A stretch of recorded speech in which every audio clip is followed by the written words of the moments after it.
They never expected her to break the cycle. They built everything around the idea that she wouldn't, that she would keep smiling politely, nodding her head, forgiving the unforgivable, explaining herself, even when she was being lied to, humiliated, controlled. Narcissists build their kingdom on silence, on compliance, on the fear of confrontation.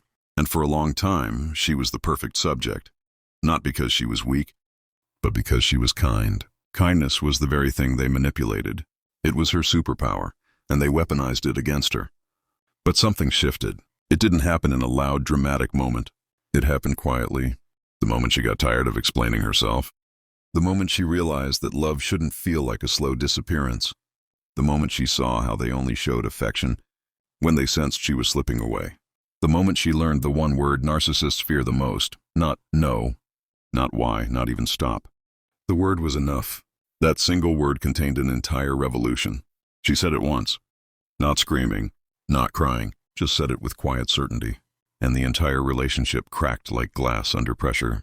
She remembered all the moments that led to that day, the gaslighting that made her question her memory, the times they blamed her for the very things they did, the passive-aggressive comments, the way they'd humiliate her, then call it a joke, the way they'd twist her words, then accuse her of being too sensitive, the love bombing that came after every moment she pulled back, just enough affection to keep her close, just enough kindness to confuse her. And every time she felt the knot in her chest, she'd tell herself, maybe I misunderstood. Maybe I'm too emotional. She internalized the poison. That's what narcissists rely on, you turning against yourself. But there comes a moment when even the most forgiving soul reaches their edge. A moment where the exhaustion overtakes the fear, where you stop hoping they'll understand, where you stop trying to teach someone how to treat you right. That's when it happens, the awakening. She stood in front of them. Not trembling, not shouting, just done. And that scared them more than anything else. Because narcissists don't fear rage. Rage can be manipulated. They don't fear pain. Pain can be used. They fear calm, grounded clarity. They fear when you no longer react. When you no longer need their validation.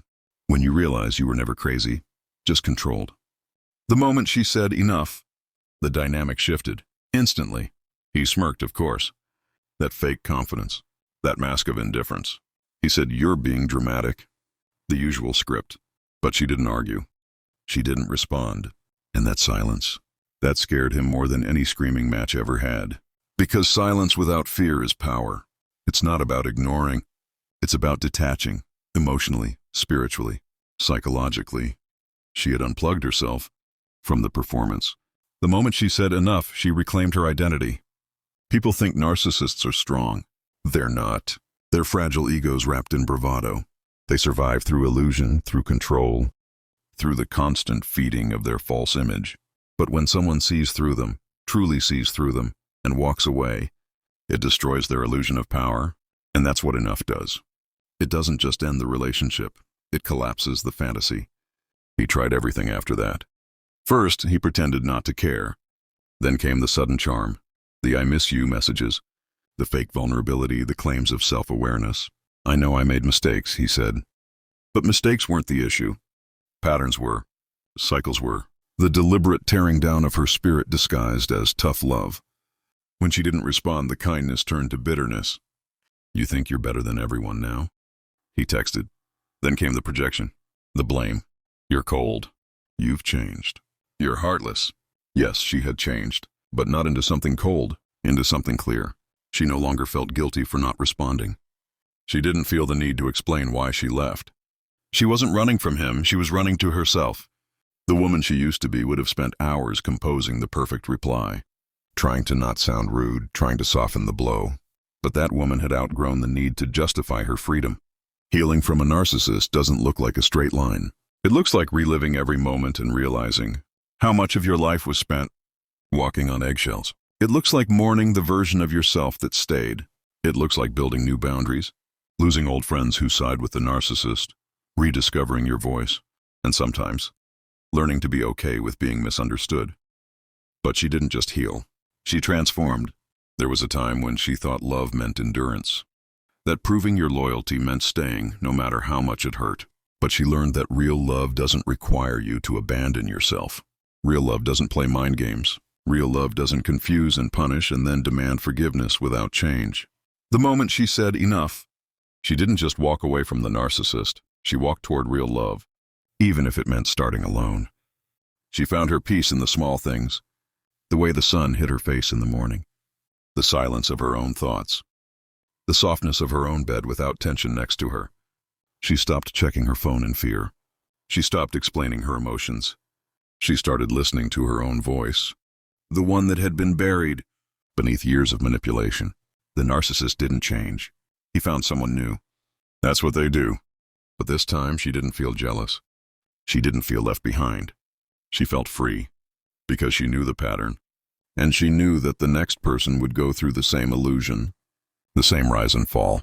But she also knew that maybe, just maybe, they too would find their way to enough. You see, narcissists build their identity around control.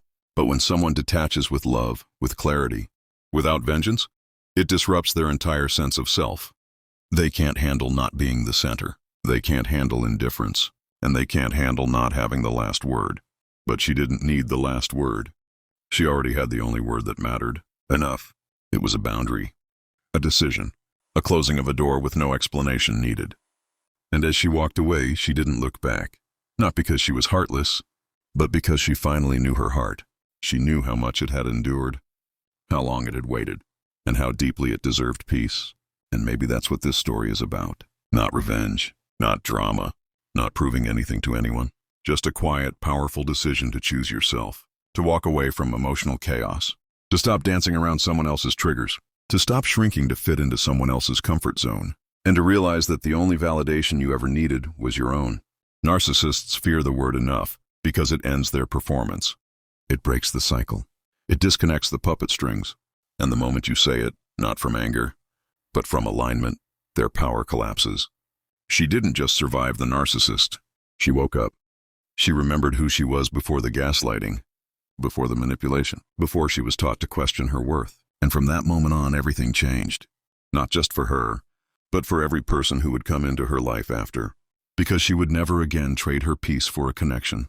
Never again confuse chaos with love. So if you're still caught in that web, still second-guessing your instincts, still explaining yourself to someone who isn't listening, this story is for you. And maybe it's your turn to say the word that sets everything in motion, enough.